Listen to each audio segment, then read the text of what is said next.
По туризму Турции нанесен удар. Туры отменяются, визы не выдаются, турфирмы в шоке. Подписывайтесь на канал, чтобы быть в курсе последних событий из мира туризма. Запрет стран Евросоюза на выдачу виз сначала российским туристам, а теперь и растущая доля отказов турецким гражданам в получении Шенгена ударила по зарубежным турам. Только по итогам прошлого месяца было отменено около 40 выездов из Турции, жертвами которых стали 500 туристов, сообщает газета «Туризм Гансел».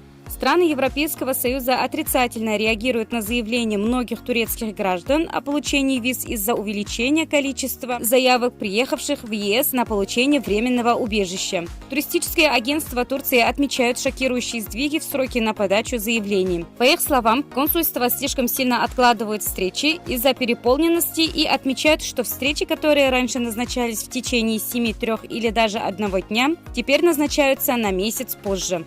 Среди европейских стран антилидеры по отказам в выдаче Шенгена – это Италия, Австрия, Чехия, Испания. Из-за отказов и нарушений сроков рассмотрения заявок, по крайней мере, одна турфирма отменила суммарно 40 туров с участием 500 человек и понесла убытки в размере 200 тысяч евро. В случае отказа в выдаче визы туристы лишаются не всей суммы тура. Это происходит благодаря выплате страховки. Но деньги теряют агентства и туроператоры. Так, представитель одной из турфирм рассказал изданию о возросшем проценте отказов со стороны Европы.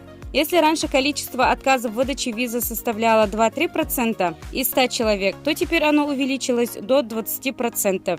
При этом отмечалось, что в туре из 40 человек 5-6 путешественников остаются без виз, а значит, агентства вынуждены покрывать за них расходы. Кроме того, аналитики сектора поделились информацией о том, что до сих пор не менее 100 тысяч человек не смогли принять участие в запланированных туристических поездках.